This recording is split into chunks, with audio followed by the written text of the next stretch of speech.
기사를 이렇게 뒤져보다가요, 우연히 우린 이런대로 살고 있는가, 우린 이런대로 살고 있는가라는 제목의 칼럼을 보게 되었습니다. 그 칼럼의 주요한 내용은 결국엔 이제껏 우리는 이름대로 살지 못하였다, 뭐 이런 주제의 내용이었는데요. 이름대로 사는 게 힘들다.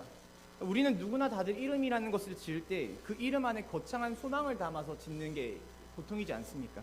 가령 예를 들어서 제 이름의 뜻만 해도 여러분, 저는 다스릴 치자의 나라 국자를 사용하는 이름의 뜻을 가지고 있습니다. 다시 말해서 나라를 다스리는 사람이 되라. 엄청 거창한 뜻이죠. 저는 이거 부모님이 아니라 제 삼촌이 지어주신 이름인데요. 정말 웃긴 게, 어릴 때 저는 정말 앞에는 황급빛 논밭이 펼쳐져 있는 곳, 그 뒤에는 바닷가가 이렇게 펼쳐져 있는 그 시골인 거제도에서 살았기 때문에요. 정말 순수하게 자랐습니다. 그러다 보니까 저는 이름 뜻이 나라를 다스리는 사람이었고요. 아, 나는 커서 대통령이 되겠구나, 이걸 너무 자연스럽게 생각하면서 살았다는 거죠. 어른들이 시골에서 저만 보면, 야, 친구가 너는 대통령감이구나, 너는 대통령이 돼야겠다, 너는 내가 나중에 대통령에 올라가면 꼭 투표해줄게, 이런 얘기를 거의 세뇌받듯이 듣다 보니까, 아, 나는 크면 대통령이 되겠구나, 나라를 다스리는 사람이 무슨 왕족처럼 생각을 했던 그런 시절이 있었다는 거죠. 근데 뭐 이건 뭐 지금은 당연히 다 자라고 나서 이제 알고 있습니다. 저는 평생 제 이름의 뜻대로는 단 한순간도 살지 못하게 될 불행한 사람이라는 거예요. 전 노력한다고 노력한다고 제 이름 뜻대로 살 수 있는 사람이 아닙니다. 그렇지 않겠습니까? 혹시라도 여러분, 제가 나중에요, 이름 뜻대로 살고 싶다는 욕심이 생겨서 대선에 출마를 하게 된다면, 뭐 훗날 언제 될지 모르겠지만 꼭 한 표씩 부탁드리겠습니다. 예.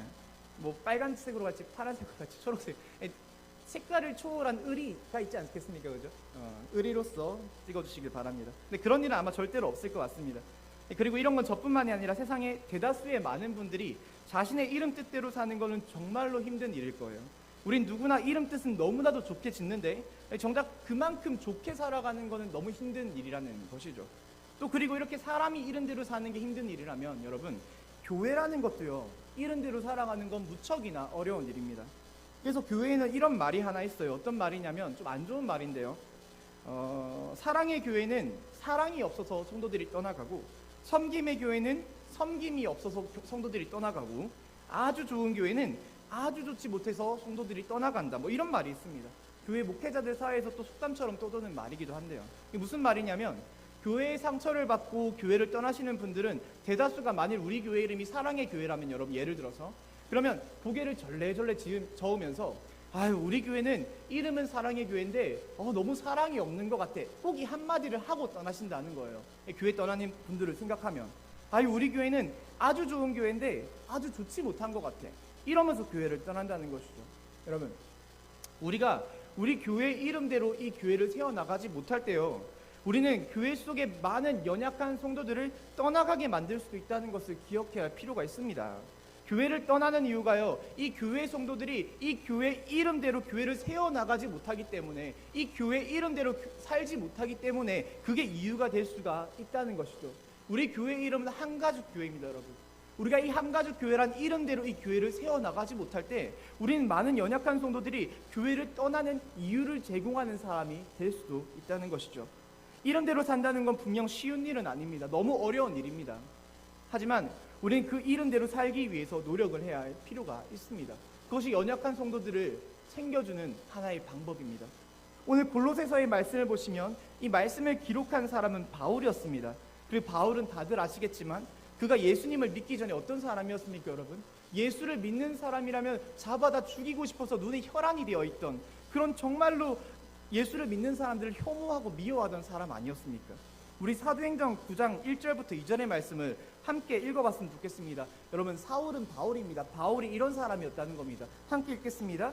사울은 여전히 주님의 제자들을 위협하면서 살기를 띠고 있었다. 그는 대제사장에게 가서 다마스쿠스에 있는 여러 회당으로 보내는 편지를 써달라고 하였다. 그는 그 도를 믿는 사람은 남자나 여자나 가리지 않고 닥치는 대로 묶어서 예루살렘으로 끌고 오려는 것이었다. 여러분, 이런 사람이 바울이었다는 것입니다. 바울은 예수님을 믿는 자라면 누구나 닥치는 대로 여자건 남자건 가리지 않고 잡아다 죽이고 싶은 것에 정말 큰 욕구를 가지고 있던 사람이었다는 거죠.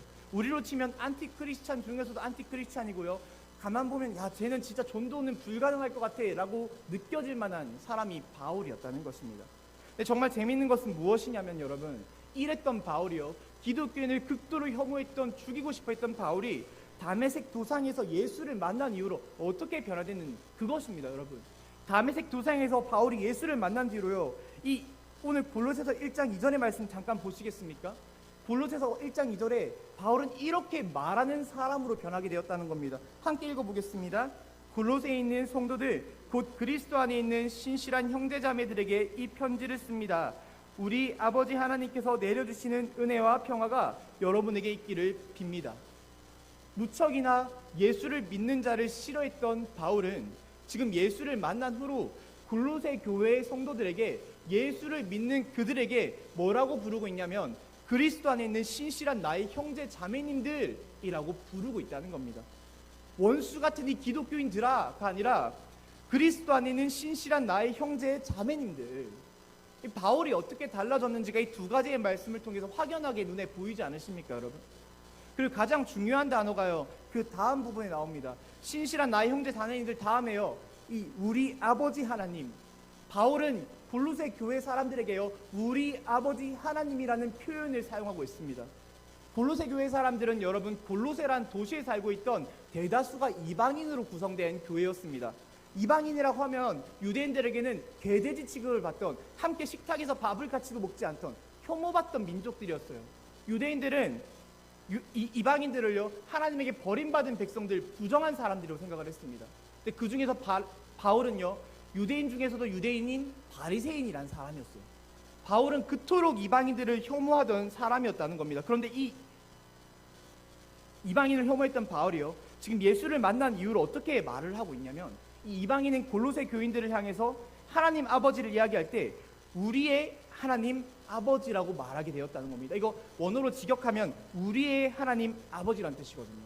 나의 하나님이 아닙니다. 나의 하나님 아버지, 아님 유대인들만의 아버지 하나님이 아니라 너와 나, 이방인들인 너와 유대인인 나의, 다시 말해 우리의 아버지 하나님이라고 지금 하나님을 말씀하고 있다는 거예요, 여러분. 이거는 우리가 그냥 읽으면 아 그런가 보다 하고 넘어가신 내용이잖아요. 근데 그 당시에 이 편지는요, 유대인들이 봤으면 이거 바울을 죽이고 싶어서 난리를 칠 만큼의 충격적인 표현 방법이었습니다. 감히 이방인들을 상대로 우리의 하나님 아버지라뇨. 실제로 말씀을 보시면 이런 표현 방법을 사용하시는 바울은요, 유대인들이 실제로 막 금식까지 하면서 죽이려고 하는 그런 모습이 사도행전에 보이기도 합니다. 사랑하는 여러분, 바울은 한평생 기독교인을 배척하고 이방인을 혐오하는 인생을 살았었습니다. 하지만 그가 예수를 만난 이후로 이제 그의 마음 안에는 우리라는 단어가 새겨지게 되었다는 거죠. 이게 예수를 만난 이후로의 가장 큰 변화입니다. 예수님을 만난 바울에게는 우리, 즉 공동체성이라는 게 생겨나게 되었다는 말입니다. 공동체성. 여러분, 저는 우리가 예수를 만난 뒤로 우리 모든 믿는 자에게 일어나는 가장 큰 변화는 바로 이것, 우리라는 공동체성이 우리 안에 생겨야 한다고 생각을 합니다. 이 우리라는 단어가 우리의 마음판에 새겨지게 되는 일, 그게 우리에게 가장 큰 변화가 되어야 한다는 것이죠. 그게 예수를 만난 자의 가장 큰 변화입니다, 여러분. 나쁜 일이 일어나도 나만 아니면 되고, 나만 행복하면 되고, 나만 잘 살면 되고, 내 자식만 잘 되면 되고, 여러분, 이런 이기심은 결단코 예수를 믿는 자가 가져야 될 마음가짐은 아니라는 것이죠. 그래서 예수님께서는 바로 우리를 한 몸된 교회의 지체들이라고 불러주셨습니다. 너희들은 한 몸이야, 남이 아니고 같은 몸이라고 우리를 불러주셨다는 겁니다. 여러분, 이 한 몸된 의식이 없으면요, 뭐 헌금 아까워서 어떻게 냅니까? 이거 우리 하나님 아버지의 돈이 아니라 내 돈인데요, 아까워서 어떻게 내냐는 거예요. 다른 사람을 섬기는 거요, 아까워서 어떻게 합니까? 이거 우리의 사람이 아니라 내 거고 저 사람 남인데요, 내 것을 어떻게 주겠냐는 거예요. 요즘 젊은 세대들 사이에서는 여러분, 뭐 가난한 성도라고 해서 다들 아시는 표현 방법이죠. 교회를 안 나가는 성도들이 굉장히 많이 생겨나고 있습니다. 안 나가, 이걸 거꾸로 말하면 가나안이잖아요. 이분들은 내가 교회를 안 나가도 하나님만 잘 믿으면 되는 거 아니야? 라고 생각을 해서 교회를 안 나가려고 합니다. 그리고 기도도 하고 말씀도 읽고 뭐 혼자 신앙생활 열심히 해요. 근데 여러분, 그런 모습은 결코 제대로 된 신앙생활의 모습이 아니라는 것을요, 또 하나님이 절대로 기뻐하지 않으실 모습이라는 것을요, 우린 기억하시길 바랍니다. 되려 안 나가 이 가난한 성도들로 살아가는 기독교인을 하나님은 진노하실지도 모른다는 생각이 듭니다. 절대 하나님이 우리를 그렇게 부르지 않으셨기 때문입니다. 예수님은 절대 우리를 홀 몸으로 부르지 않으셨습니다. 예수님은 우리를 한 몸된 교회의 지체들이라고 불러주셨어요. 같은 한 가족으로 불러주셨다는 겁니다, 여러분. 한 가족으로. 이 팔이 하나만 있으면 몸이 아니잖아요. 그냥 팔이고 시체죠. 팔과 모든 몸들이 유기적으로 한 몸을 이룰 때 이건 우리가 몸이라고 부릅니다. 그래서 저는 우리 한가족교회라는 교회 이름이요, 여러분 너무나도 좋습니다. 정말 제가 거짓 하나 없이 말씀드리면 전 우리나라에서 제일 좋은 교회 이름은 한가족교회라고 생각해요. 제가 여기 사역을 하고 있어서 그런 게 아니라 제가 와이프한테도 가끔 얘기를 하거든요. 야, 우리 교회 이름 너무 좋다고, 내가 나중에 개척하면 한가족교회 이름 쓰고 싶다고, 이런 얘기를 가끔 할 때도 있습니다. 한가족교회, 여러분 많은 교회들이 요즘에 교회 예배 드리러 가면요, 예배만 띡 드리고 아무한테도 인사 안 하고 바로 집으로 돌아오는 그런 사람들 진짜 많이 있거든요. 같은 교회는 다니지만 저 사람 나랑 같은 교회 다니나? 그것도 잘 모르고 살아가고 거의 남남처럼 지내는 같은 교회 성도들. 이게 뭐 요즘에는 가나안 성도들보다 더 심각한 문제로 나오는 남남남 성도입니다. 남남남 성도. 거의 남 같은 성도들이 엄청 많이 있다는 겁니다. 그런데 우리 한가족교회는 애초에 교회를 개척할 때부터 그 교회의 정신이 우린 남이 아니라 한 가족이다, 이거 아니겠습니까, 여러분? 이 정신이 교회 이름 가운데 새겨져 있다는 거예요. 교회 이름 가운데. 얼마나 좋은 교회이고 얼마나 좋은 이름이냐는 것이죠. 우리 청년들 여러분, 옆에 계신 여자 집사님들요, 그냥 여자 집사님 아닙니다. 우리의 어머니 같은 집사님들이 되길 바랍니다. 간절히 소망합니다, 여러분. 또 우리 장년 성도님들, 우리 다음 세대 자녀들을 봤을 때요, 우리 청년들, 청소년들, 어린이들 그냥 애들 아니고요, 그냥 남의 새끼 아니고요, 내 자녀 같은, 또 내 자식 같은 내 새끼들이 될 수 있기를 바랍니다. 우리 청소년 아까 찬양팀 찬양할 때 너무 사랑스럽지 않습니까? 남의 새끼면 사랑스럽지도 않습니다. 내 새끼로 여기기 때문에 사랑스러운 거예요, 여러분. 내 새끼로 여겨주시길 바랍니다. 또 우리 모든 옆에 있는 지체들요, 그냥 같은 교회 성도가 아닙니다. 내 친형 같은, 내 친누나 같은, 내 동생 같은, 내 친오빠 같은 그런 가족들이 될 수 있기를 바랍니다. 제 목장의 목원 중에 한 명이 이걸 정말 잘합니다. 그래서 자기의 호적을 파버리고 다른 집안에 이게 입양되려고 노력하는 형제 친구가 한 명 있거든요. 자기는 그래서 성이 박씨가 아니고 뭐 선씨라고 했나요? 뭔가요? 예. 뭐 부모님이 들으면 섭섭할 만한 얘기도 서슴없이 하는 친구입니다. 근데 이게 정말 가족 같은 공동체의 모습이라는 것이죠. 너무 훌륭한 말이었던 것 같습니다. 그게 하나님이 원하시는 한 몸된 교회입니다. 사도행전을 보시면 가장 세상에서 처음 세워진 초대 교회의 모습, 이 모습은 다음과 같았다고 합니다. 사도행전 2장 46절부터 47절의 말씀입니다. 이거 함께 읽어보길 바랍니다. 읽겠습니다. 그리고 날마다 한 마음으로 성전에 열심히 모이고 집집이 돌아가면서 빵을 떼며 순전한 마음으로 기쁘게 음식을 먹고 하나님을 찬양하였다. 신약시대의 초대 교회의 모습은, 정말 이 땅에 처음 세워진 교회의 모습은 모두가 항상 매주 모여서 함께 빵을 떼고 기쁘게 음식을 먹고 하나님을 찬양하는 모습이었다고 합니다. 혼자서 방구석에 앉아서 TV로 예배드리는 그런 교회의 모습이 아니라요, 진짜 한 가족 같은 모습이 초대 교회의 모습이었다는 것이죠. 그리고 지금 이 초대 교회의 정신을 고스란히 물려받아서 우리가 가정교회에서 하고 있는 그것이 바로 주중 목장 모임입니다.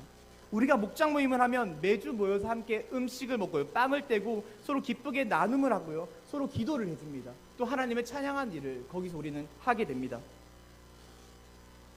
이게 바로 초대교회에서부터 물려줘온 정신을 가장 확실하게 실천하는 교회의 모습이라는 겁니다. 그래서 오늘 제가 설교의 주제도 그냥 우리 교회라고만 지은 게 아니라 우리 목장, 우리 교회라고 지은 겁니다. 우리 목장, 여러분, 전 우리 교회가요, 우리 한가족교회가 바로 오늘 바울의 편지 속에 담긴 진정한 우리라는 공동체성을 실현할 수 있는 그런 교회가 되길 바랍니다. 하지만 그보다 더더욱 소원하는 것은 우리의 목장이, 교회 이전 목장이요, 진정으로 우리라는 공동체적 사랑을 실현할 수 있는 한가족 같은 목장이 될 수 있기를 바랍니다. 목장이 먼저 우리가 되어야지 교회가 우리 교회가 될 수가 있다는 것이죠. 그러기 위해서 우리가 할 수 있는 방법이 오늘 골로새서 말씀 가운데 적혀져 있습니다. 바울의 권면입니다. 우리 골로새서 1장 9절의 말씀인데요, 우리가 정말 우리라는 공동체적 사랑을 실현시키기 위해서, 우리가 한가족 되기 위해서 실천해야 할 하나님의 말씀이 여기에 담겨져 있습니다. 함께 읽어보길 바랍니다. 읽겠습니다. 그러므로 우리가 여러분의 소식을 들은 그날부터 우리도 여러분을 위하여 쉬지 않고 기도합니다. 우리는 하나님께서 여러분에게 모든 신령한 지혜와 총명으로 하나님의 뜻을 아는 지식을 채워주시기를 빕니다. 아멘. 사랑하는 여러분, 우리 목장은 가장 먼저 서로를 위해서 기도해주는 공동체가 되어야 합니다. 기도해주는 공동체. 제가 이건 학생들의 설교 시간에 요즘 따라 매주 전하는 내용인데요. 우리는 기도를 하면 제일 많은 빈도수로 기도하는 게 나를 위한 기도일 때가 너무나도 많이 있습니다. 일반적으로 우리 기도를 하면 내 건강을 위해서 기도를 하고요. 내 인생, 내 앞날을 위해서 기도를 하고요. 내 사업장, 내 직장을 위해서 기도하고요. 또 걱정거리가 생기면 내 걱정거리들을 위해서 이 나를 위한 기도를 드릴 때가 대부분이라는 겁니다. 그렇게 나를 위한 기도만 줄줄줄 드리다가 예수님의 이름으로 기도드렸습니다, 아멘하고 기도를 마치는 게 우리의 기도일 때가 너무 많이 있다는 거죠. 네, 여러분, 이건 정말 기도의 수준으로 레벨로 치면요, 정말 초급 레벨에 해당하는 기도입니다. 내가 나만을 위한 기도를 드린다, 이거는 거의 초신자들이 드리는 기도의 수준이라고 생각하시면 좋습니다. 하나님은 절대 우리의 기도의 수준이요, 이 정도의 수준에서만 멈추기를 원하지 않으셨습니다. 우리들 주변에 가끔 누가 수술을 한다거나요, 사업을 시작하신다거나 아니면 좀 아프시다거나 남의 자녀가 좀 중요한 대학 입시의 순간에 있다거나, 여러분 이렇게 좀 굵직굵직한 기도 제목이 생겼을 때만 서로를 위해 기도해 주지 마시기 바랍니다. 굵직굵직한 기도만 기도하는 것은 진정한 남을 위한 기도가 아닙니다. 될 수 있으면 저는 매일같이, 최소한 우리 목장 식구들만이라도요, 우리가 전교인을 매일같이 이름을 부르며 기도하는데 이거 어떻게 할 수 있겠습니까? 근데 최소한 우리의 목장 식구들만이라도 우리의 매일의 기도 제목에 포함시킬 수 있기를 간절히 소망합니다. 제가 최근에 우리 벵갈 목장의 목자가 되면서요, 가장 중요하게 여기는 일이 바로 이렇게 목원들끼리 서로를 위해 기도해주는 일에 힘쓰는 일입니다, 여러분. 저는 목장이 끝나면 항상 목원들의 기도 제목을 정리해서 그냥 읽기만 해도 기도가 될 수 있는 하나의 기도문을 만들어서요, 목원들에게 공유를 합니다. 그리고 항상 함께 하루에 1분씩이라도, 다 읽으면 한 1분 3초 정도 걸리더라고요. 1분씩이라도 읽으면서 서로를 위해서 기도해주자라는 말을 해요. 물론 이렇게 공유를 해도 우리 목원들 가운데 아예 기도문을 읽지도 않는다거나 카톡방에 들어가지도 않는 그런 목원들도 있겠죠. 분명 알고는 있습니다. 모든 목원들이 열심히 기도할 거라는 상상 속에 살지는 않습니다. 근데 저는 그렇게 기도문을 쓰고요, 또 우리 목녀랑 같이 매일같이 우리 목원들에서 기도를 해주려고 노력을 하거든요. 그럼 참 이 기도의 힘이라는 것이 놀라운 게, 제가 이 친구들을 직접 낳은 부모도 아닙니다. 그리고 오랜 세월 동안 함께 지내면서 우리 벵갈 목장 목원들과 넉넉한 유대감을 쌓은 것도 아니에요. 아직 목장 시작한 지 2달 정도밖에 안 됐고요. 근데 이 목원들을 위해서 제가 기도하면 기도할수록 하나님이 제 안에 우리 목원들을 더욱 사랑할 수 있는 마음이라는 것을 허락해 주신다는 것이죠. 이게 기도의 기적입니다, 여러분. 기도의 능력입니다. 기도는 상대방을 사랑할 수 있게 해줍니다. 하나님의 마음이 내 안에 들어오게 되는 것이 기도의 능력입니다. 이젠 제가 목원들을 위해서 기도를 할 때면, 야 진짜 우리 목원들 잘 됐으면 좋겠다, 이런 마음이 깊은 곳부터 샘솟아 오르면서 기도를 하게 됩니다. 진짜 너무 잘 됐으면 좋겠더라고요. 또 나눔을 하다가 어디가 아프다고 하면요, 너무 걱정이 됩니다. 얘네들이 목자를 닮아서 그런가 다들 아파하더라고요. 목자가 잘못된 건지 목원들이 잘못된 건지 맨날 누구는 어디 아프고 누구는 쓰러질 것 같고, 어떤 친구는 너무 졸리니까 오늘 하루만 쉬면 안 됩니까? 제 모습을 보는 것 같습니다. 너무 걱정이 된다는 거예요. 또 안 좋은 일이 생겼다고 하면요, 덩달아 저도 너무 마음이 아프고요. 나눔을 하다 보면 일주일에 한 번씩 나한테 시비를 건 나쁜 놈들이 생길 때 있잖아요. 그런 나쁜 놈들에 대한 얘기를 하면 같이 욕도 해줍니다. 이 썩을 놈들 이러면서. 목사라고요, 여러분 욕 안 하는 거 아니잖아요. 너무 마음이 아프고 내 새끼를 건드리는 어떤 놈이 있으면 욕을 하게 되더라고요. 여러분, 기도를 하니까 목장 안에 진짜 우리라는 공동체적 사랑이 들어오게 된다는 것입니다. 여러분, 바울이 오늘 골로새 교인들을 향해서요, 이렇게 진심이 담긴, 정말 사랑이 담긴 편지를 쓰지 않았습니까? 근데 놀랍게도 바울은 정말 충격적인 일입니다, 여러분. 골로새 교인들의 얼굴을 단 한 번도 본 적이 없다는 거 아십니까? 바울은 지금 이 골로새 교회 사람들을 향해서 진심 어린 편지를 썼는데 사실은 일명식도 없던 사람이었다는 거예요, 바울과 골로새 교회 사람들은. 골로새 교회는 바울이 전도해서 세운 교회가 아니었습니다. 그냥 에바브로라는 사람이요, 바울의 설교를 듣고 골로새에 가서 그곳에서 교회를 세운 게 골로새 교회입니다. 실제로 바울과 골로새 교인들은 한 번도 얼굴조차 본 적이 없던, 아무런 관계도 없던 사람이었다는 거죠. 네, 여러분, 말씀을 보시면 바울이 정말로 골로새 교인들을 향해 진심 어린 사랑의 편지를 쓰고 있는데요, 얼굴 한번 안 본 그 사람들을 위해서. 그럴 수 있었던 이유가 바로 저는 오늘 1장 9절의 말씀, 바울이 쉬지 않고 골로새 교인들을 위해서 기도했기 때문이라고 생각을 합니다. 쉬지 않고 골로새 교인들을 위해서 기도했기 때문에 얼굴을 보지 않은 그들을 사랑할 수 있는 마음이 생겼다는 것이죠. 목장이 우리가 될 수 있는 첫 번째 열쇠, 기도입니다, 여러분. 목장이 우리라는 사랑, 공동체적 사랑을 실현시킬 수 있는 방법, 서로를 위해 기도해 주는 것입니다. 목장에서 목자 목녀들만, 목부들만 목장을 위해서 기도하는 것은요, 절대로 옳은 일이 아닙니다. 그것은 정말 목자 목녀 목부님들을 외롭게 만드는 일입니다. 혹시 그런 생각하고 계신 분들이 있습니까? 목자가 기도하는 거지, 목녀가 기도하는 거지, 난 기도 받는 거지. 그런 목원들이 있으시면, 또 그런 혹시 벵갈의 목원들이 계시면 더더욱 크게 회개하고 울며 기도하시길 바랍니다. 예. 목장의 목원으로 계신 여러분, 이 시간 간절하게 권면드립니다. 우리 목장의 식구들을 위해서요, 함께 기도해 주시길 바랍니다. 그때 우리의 목장은 진짜 한 가족 같은 우리의 목장이 될 수가 있을 것입니다. 그리고 우리가 우리의 목장 속에 진정한 우리라는 공동체적 사랑을 실현시키기 위해서, 또 두 번째로 여러분, 우리는 우리의 입에서 나오는 말을 단속해야만 합니다. 골로새서 2장 8절의 말씀입니다. 함께 읽겠습니다. 그러나 이제 여러분은 그 모든 것, 곧 분노와 격분과 악의와 회방과 여러분의 입에서 나오는 부끄러운 말을 버리십시오. 우리 입에서 나오는 말을 단속해야 하지만 우리는 목장이 우리라는 공동체적 사랑을 실현시킬 수가 있습니다. 우리가 목장을 하다 보면 가장 많은 사람들이 상처를 받는 경우가 이 말로 인해서 상처를 받는 경우가 대다수입니다. 그렇지 않습니까, 여러분? 말로 인해서. 교회를 떠나는 대다수가 아까 제가 말씀드렸던 것처럼요, 그들이 사랑의 교회에 다니는데 우리 교회는 사랑이 없어라고 말하고 교회를 떠난다고 해도 그들이 실제로 교회를 떠나는 이유는 그 교회에 진짜 사랑이 없어서가 아닙니다. 그 교회의 누군가로 인해서요, 말에 의해 상처를 받고 떠나는 경우가 대부분이라는 것이죠. 아주 좋은 교회는 아주 좋지 못해서 떠날 거야 라고 말하는 성도도 사실 따지고 보면 그 사람의 속마음에는 말에 의한 상처로 인해 떠나는 경우가 대부분입니다. 여러분, 우리는 이 우리의 말을 정말로 단속할 줄 알아야 합니다. 단속할 줄 알아야 해요. 특히 목장 같은 조그맣고 폐쇄적인 공동체에서는 더더욱 이 말을 조심히 해야 합니다. 우리는 가정교회의 특성상, 이 가정교회 참 좋은데요, 한 가지 단점이 그겁니다. 이 가정교회의 특성이 뭐냐면 목장을 안 나오잖아요. 그럼 교회 활동을 거의 대부분을 제대로 해나갈 수가 없는 구조예요. 목장을 참여해야지만 사역도 할 수 있고 무언가의 교회 행사를 참여할 수 있고, 목장이 첫 번째가 되는 게 가정교회의 특징이라는 것이죠. 이 너무 좋은 특징인데 가끔씩 이런 특징 때문에 어떤 일이 생기냐면요, 어떤 목원의 입장에서 나의 목장에 자꾸 나에게 상처를 주는 말을 하는 어떤 목원이 혹은 어떤 목자님이 계시는 겁니다. 그러면 그 사람과 목장에서 만나기만 하면 매번 기분이 상하고 마음이 힘들어지는 거예요.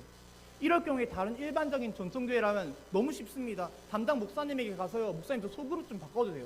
어차피 주일에 한번 잠깐 보는 게 소그룹이니까요, 셀이니까요.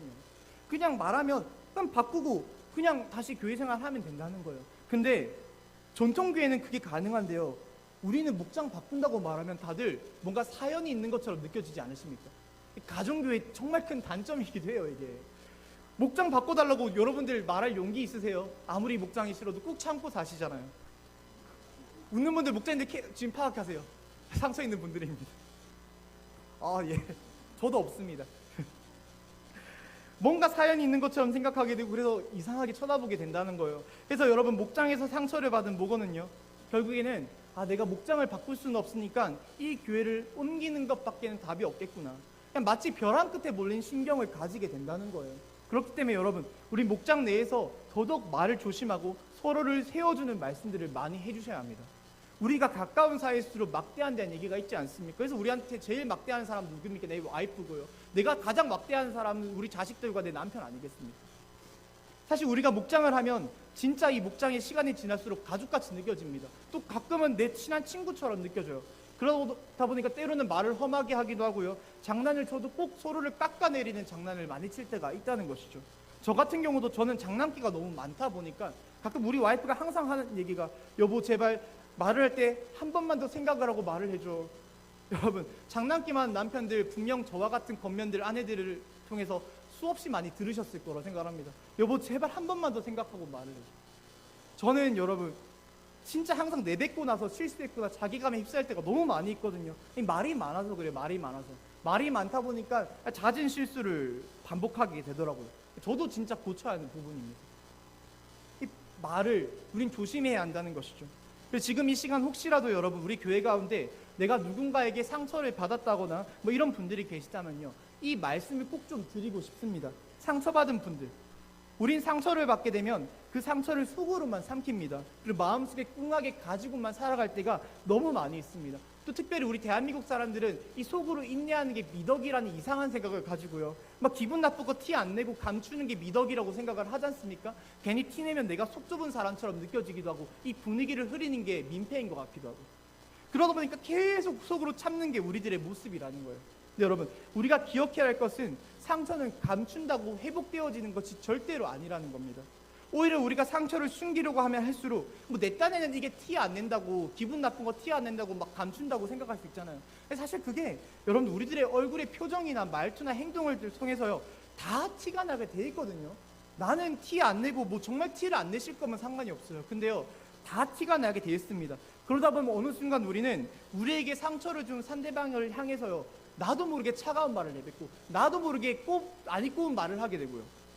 상처를 입히는 사람으로 변하게 될 때가 많이 있다는 겁니다. 이게 악순환의 방법입니다. 상처를 받은 사람이 상처를 숨기려고만 하면 나는 어느 순간 다른 사람에게 상처를 주는 사람으로 변하게 된다는 것이죠.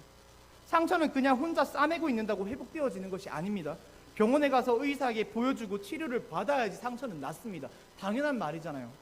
그렇기 때문에 혹시 우리 가운데 목장이나 교회의 누군가로 인해서 상처를 받은 분들이 계시다면요, 내 감정이 상하고 너무 지금 이 시간 마음이 힘든 분들이 계시다면 여러분 1차적으로 우리는 그 상처를 우리의 의사 대신 하나님 아버지에게로 가져가실 수 있기를 바랍니다. 우리의 의사 대신 하나님 아버지에게로, 하나님에게 내 상처를 솔직하게 내보이고, 나 요즘에 이거 너무 힘듭니다, 요즘에 저 사람 때문에 너무 괴롭습니다, 하나님에게 감출 것이 하나 없습니다. 여러분 솔직하게 내 상한 감정을 모조리 토해내셔야만 합니다. 그리고 그 상처가 어느 정도 주님을 통해서 아물었을 때, 네 상한 감정이 어느 정도 회복이 되었을 때, 그때 여기서 멈추시면 안 됩니다. 더 나아가서요 내게 상처를 준 사람에게 다가가셔야 합니다. 그래서 솔직하게 말씀해 주시기 바랍니다. 내가 언젠가 당신의 그 어떤 행동과 말에 의해서 너무 마음이 힘들었습니다. 근데 지금은 괜찮아졌습니다. 담백하게요 말씀해 주시길 바랍니다.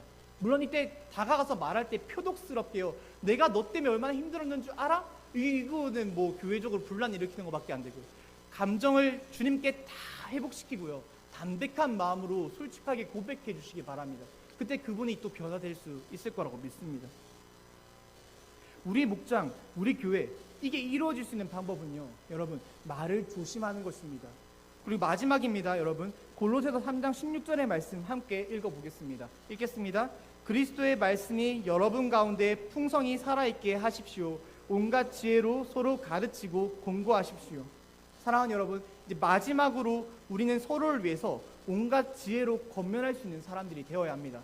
제가 이 설교를 오늘 좀 길게 준비했지 않습니까? 이 설교라는 게 사실 시간이 지날수록 그런 것 같아요. 시간이 지나면 점점 은혜가 비례하여 깊어지면 참 좋은데, 시간이 너무 지나면 은혜가 언젠가부터 반비례하고요 반감되는 일이 일어나게 되더라고요. 이 사탄의 역사인지 잘 모르겠는데 제가 이제는 조금은 말을 줄여보려고 합니다.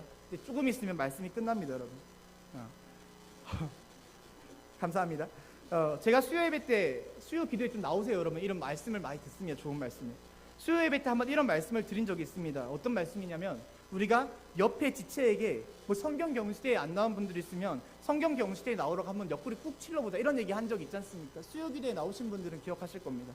또 뭐 성경 경시대가 아니라 수요 기도에 안 나온 분들 계시면요 한번 쿡 찔러가지고 수요 기도 한번 나와보자, 이렇게 말을 해보자고요. 여러분 우리는 나만 신앙적으로 성장을 해야 한다 생각해서는 절대로 안 됩니다. 나만 신앙생활 잘하면 된다, 이게 아니라는 것이죠. 우리는 옆에 지체와 함께 또 내 사랑하는 목원들과 함께 신앙적으로 함께 성장해야 할 필요가 있습니다. 그게 바로 우리라는 공동체적 사랑을 실현시키는 마지막 방법입니다. 함께 성장하는 것입니다. 우리가 목장을 대할 때 가장 실수하는 것이 무엇이냐면, 권면하는 게 괜히 좀 이 친구가 상처를 받을 것 같으니까요 계속 권면을 하지 않고 단순히 친목 모임적 공동체로 이 목장의 성질이 변해가는 경우가 굉장히 많이 생깁니다. 근데 여러분 목장은요 세워진 목적이 단순한 친목은 절대로 아닙니다. 결국 목장은 하나님에게 영광을 드리기 위해서 만들어진 거 아니겠습니까? 그러니까 우리는 목장 내에서 무수히 많은 신앙적인 겉면들이 흘러나와야 합니다. 때로는 얼굴에 철판을 깔고 겉면해야 한다는 거예요. 결단을 요구해야 한다는 겁니다. 오늘 이 시간 예배가 끝나시면 여러분, 우리 목자님들, 목녀님들, 목부님들, 우리 목장의 지체에게 가셔서요, 야, 다음 주 성경 경시대회니까 같이 한번 해보자, 훅 찔러보시기 바랍니다. 이것도 야, 너만 해 이러면 찌르는 게 아닙니다. 같이 해보자가 훅 찔러보는 그 제대로 된 겉면의 예입니다. 이런 신앙적인 겉면이 목장에 있어야 합니다. 수요 기도회 이번 주에 한번 같이 나가보자. 야, 기도회 진짜 너무 좋다더라. 콕 찔러보시고요. 뭐 제 2주 전인가요? 성경 통독표 교회에서 나눠줬지 않습니까? 야, 나도 이 성경 통독하기 너무 시간 없고 바쁘고 힘들 것 같은데, 나도 싫은데 우리 한번 같이 읽어보자. 쿡 찔러보시고요. 오늘 뱅강 목장 제가 한번 쿡 찔러보려고 생각을 해놨습니다. 그런 주님을 향한 겉면이 넘쳐나는 단순한 친목 모임적 목장이 아닌 주님을 향한 겉면이 넘쳐나는 우리의 목장이 될 수 있기를 바랍니다. 또 여기서 뭐 쿡 찔러본다고 여러분, 가끔 어떤 분들은 이 말이 좀 강하신 분들요, 이 정죄하듯 비난하면서 손가락으로 쿡 찔러야 하는데 칼로 푹 찌르시는 분들이 있어요. 넌 그것도 안 하냐, 좀 해라. 여러분, 그 칼로 찌르시면 안 됩니다. 항상 사랑의 마음으로 손가락으로 쿡 찔러보시기 바랍니다. 말씀을 맺겠습니다. 우리 방송실 골로새서 3장 14절 말씀 한번 띄워주시겠습니다. 제가 최근에 청소년 목자 컨퍼런스를 다녀왔습니다. 2박 3일 동안. 거기에 우리 교회 학생들이랑 또 룸메이트가 된 교회 학생들이 대전 행복한 교회 학생들이었어요. 대전 행복한 교회 학생들. 근데 제가 우리 학생들이 다들 MBTI가 I고 내향형적인 아이들이거든요. 우리 애들 사회성 좀 길러줘야겠다. 마치 우리 강아지 사회성 훈련, 사회화 훈련하는 것처럼 우리 아이들 사회성 좀 길러줘야겠다 해서 대전 행복한 교회 애들 전부 다 이리 오라고. 그래서 함께 보드게임도 하고 같이 재밌는 시간을 같이 좀 가졌습니다. 놀아줬습니다. 그러다 보니까 이 대전 행복한 교회 애들이 너무 행복했나 봐요. 너무 즐거웠나 봐요. 갑자기 저한테 와가지고 무슨 교회를 합병하자는 것처럼요, 교회 이름을 합치는 게 어떠겠냐고 제안을 하는 겁니다. 로비를 하는 거예요. 자기들의 교회 이름인 행복한 교회랑 우리 한가족 교회를 이름을 합쳐서 행복한 한가족 교회 어떠십니까? 근데 들어보니까 여러분 너무 좋은 이름 아닙니까? 우리 가족들 사이에 서먹서먹한 사람들 많잖아요. 형제들끼리 서로 일주일에 한 번도 연락 안 하고. 그런 한가족 교회일 수 있지 않습니까? 우리의 지금 모습이. 그런데 행복한 한가족 교회, 와, 그냥 가족이 아니라 행복한 가족 교회, 너무 좋다는 생각이 들었다는 겁니다. 저는 그 순간 우리 교회가 진짜 그냥 한가족 교회가 아니라 행복한 한가족 교회가 됐으면 좋겠다라는 생각이 들었습니다. 그리고 덧붙여 오늘 골로새서 3장 14절의 말씀처럼요, 사랑이 넘치는 한가족 교회, 그냥 서먹서먹한 한가족 교회가 아니라 사랑이 넘치는 한 가족된 교회, 이 교회가 우리의 교회가 되었으면 좋겠습니다. 오늘 말씀 가운데 우리 교회를 세워나가는 3가지 방법에 대해서 배웠습니다. 첫 번째, 우리는 서로를 위해서 기도해주는 공동체가 되어야 합니다. 그리고 2번째, 서로에게 상처를 주는 부끄러운 말을 단속해 주시기 바랍니다. 3번째, 단순한 친목 모임적 목장에서 벗어나서 목장 안에 주님을 향한 거룩한 겉면들이 넘쳐나는 목장이 되어주시길 바랍니다. 이 3가지가 오늘 이 시간 기도 가운데 결단의 기도로 나올 수 있기를